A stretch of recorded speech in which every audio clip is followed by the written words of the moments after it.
जनतेचा अधिकारनामा जाणीव हक्काची या न्यूज चॅनलमध्ये आपले स्वागत आहे। चारित्र्याच्या संशयावरून पतीने पत्नीचा केला निर्गुण खून।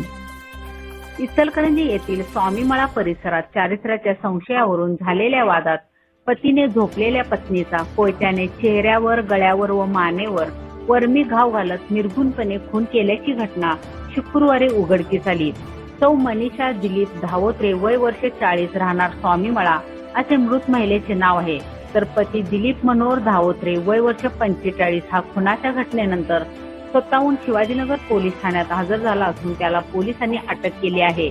या प्रकरणी मृत मनीषाचा भाऊ कुमार रामचंद्र काजवे, राहणार ओगलेवाडी, तालुका कराड यांनी फिर्याद दिली आहे। दरम्यान न्यायालयाने दिलीप धावोत्रे याला 10 फेब्रुवारी पर्यंत पोलीस कोठडी सुनावली आहे। याबाबत घटनास्थळ व पोलिसातून मिळालेली माहिती अशी की स्वामीमळा परिसरातील म्हसोबा मंदिराच्या पिछाडीस वास्तव्यास असलेल्या दिलीप धावोत्रे यांचा ओगलेवाडी येथील मनीषा हिच्याशी सन 2010 मध्ये विवाह झाला होता। त्यांना 2 मुले असून हे दाम्पत्य कोरोची येथील यंत्रमाग कारखान्यात वैफणीचे काम करीत होते। दिलीप हा पत्नी मनीषावर सतत चारित्र्यावरून संशय घेत होता। त्यातूनच दोघांच्यात वाद होऊन दिलीप हा मनीषाला मारहाणी करीत होता। शिवाय मुलांनाही मारहाण करून त्रास देत असल्या कारणाने काही वर्षापासून दोन्ही मुले कराड येथे शिक्षणासाठी मावशीकडे जाऊन राहिली आहेत। मनीषा हिने पतीकडे दारू सोडण्यासाठी तगादा लावला होता। 2 दिवसापूर्वी दिलीप हा पंढरपूर येथे दारू सोडण्याचे औषध आणण्यासाठी गेला होता। तो बुधवारी परतला, परंतु गुरुवारी रात्री दिलीप आणि मनीषा यांच्यात पुन्हा वाद झाला होता। त्यातूनच रागाच्या भरात पहाटेच्या सुमारास दिलीप याने मनीषा ही झोपली असताना तिच्या चेहरा, गळा व मानेवर वर्मी घाव घातले। 8 पेक्षा अधिक वर्मी वारा झाल्याने मनीषाचा जागीच मृत्यू झाला। तर खुनानंतर दिलीप हा स्वतःहून शिवाजीनगर पोलीस ठाण्यात हजर झाला व त्याने पत्नीचा खून केल्याचे सांगितले।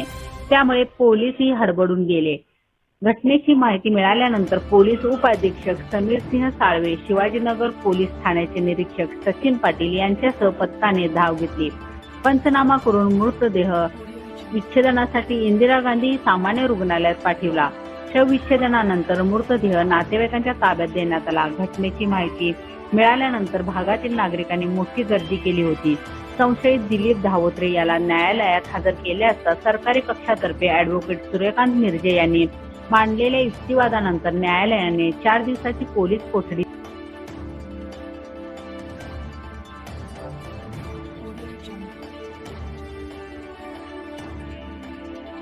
जनतेचा अधिकारनामा जाणीव हक्काची या न्यूज चॅनलला लाईक, शेअर व सबस्क्राईब करण्यास विसरू नका व सदैव रहा अपडेट। जाहिराती व बातमीसाठी आजच न्यूज चॅनलशी संपर्क साधावा। 80 87 820 897।